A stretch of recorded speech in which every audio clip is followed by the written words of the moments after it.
Ganito lang pagkain nito.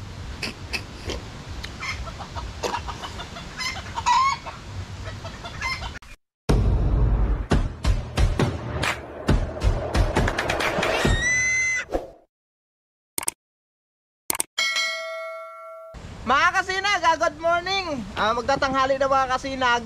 Kung maalala nyo mga kasinag, ito na po yung bagungon na kinuha natin nung isang araw. Ngayon mga kasinag, natabag na natin kung saan ay napasukan na natin yung kanyang mga kinain. Lulutuin na natin siya ngayon mga kasinag. Ang gagawin natin mga kasinag, yung iba kasi nagluluto nito, inaalis sa shell. Ang gagawin ko lang mga kasinag, puputulin ko lang yung puwit na yan, no? Ayan mga kasinag, magsalang na tayo ng gata. Tapos yung mga rekado natin andyan na. Tapos ito, ilagay na natin ito mga kasinag. Ito yung bagungon. Ilagay na natin. Yan ako lahat mawala ng tubig. Mga tubig kayo sa buhanga.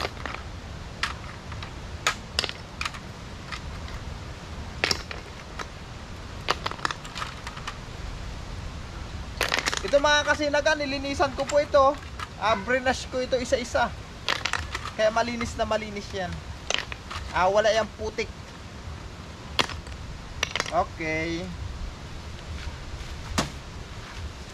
Ayan mga kasinag, takpan na natin. Hayaan mo natin yung maluto. Yan. Yun.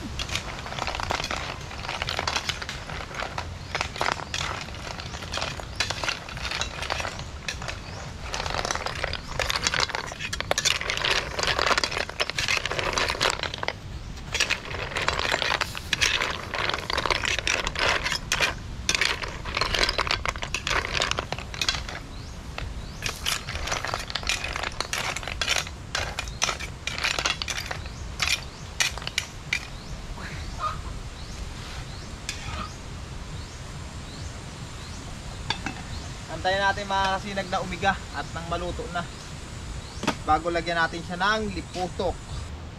Para sige mga kasinag, naiga na pala. Hindi natin napansin, igang-iga na. Ayan o. Natutong na yung gilid.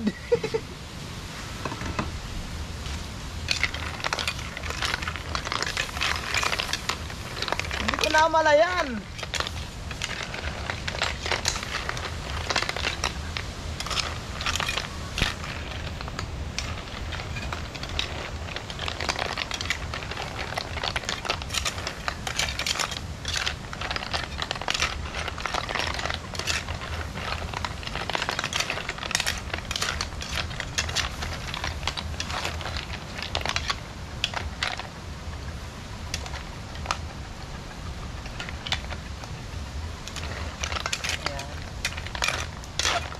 Nailagay na natin yung liputok. Wag natin tatakpan mga kasinag para hindi siya maglabnaw.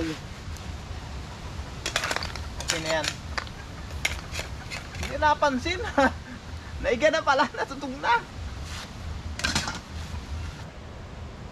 Okay na, luto na. Okay. Ano mga kasinag, naluto na yung ating bagungon. Mananghalian na tayo. Lord, salamat po sa biyaya na ito. Mga kasinag, mananghalian tayo. Ito pala yung ating ulam mo. Ayan, bagungon. Kain na tayo ng pananghalian. Ayan o, ginataan. Nakakamay lang tayo. At masarap kasing kumain ng nakakamay mga kasinag, lalo pag ganyan ang ulam.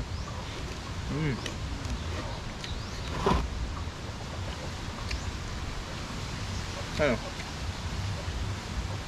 Ganito lang pagkain nito. Susupsupin nyo lang siya mga kasinag.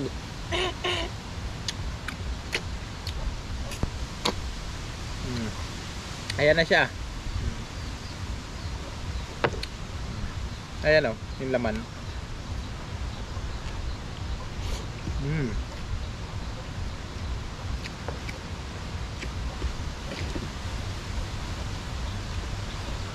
Ang sarap, panalo.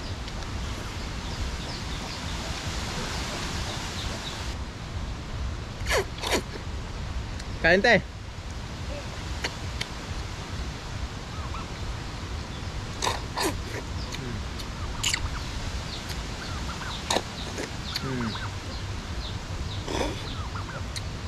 Kailangan hihigupin nyo lang.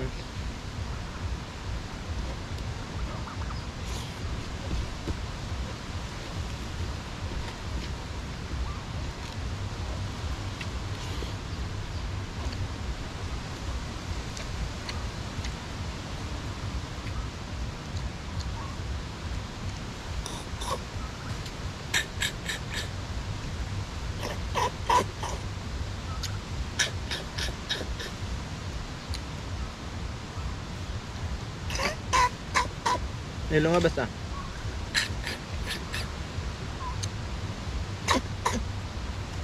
Ayaw lumabas, ito lang.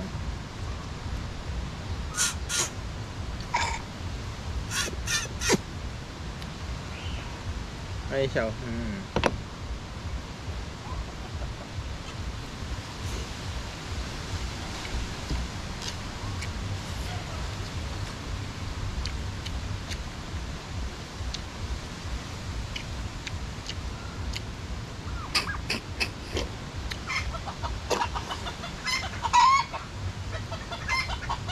Siya.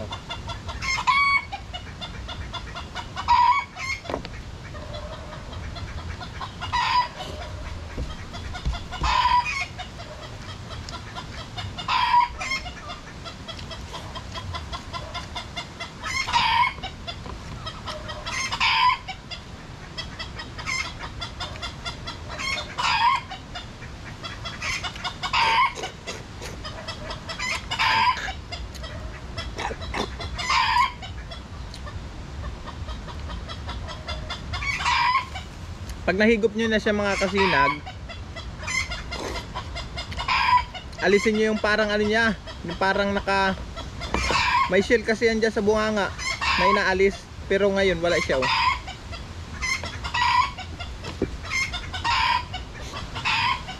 Itong shell na ito dati inaalis yan.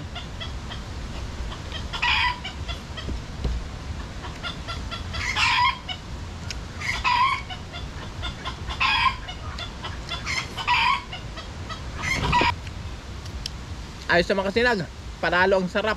Nasubukan nyo rin itong mga kasinag, lutuin. Kung meron ganito sa inyo, at kung anong klase ng luto sa inyo mga kasinag, comment na lang kayo dyan sa baba nang malaman ko. At sa masusunod na kumuha ako dito, ganun luto ang gagawin ko naman.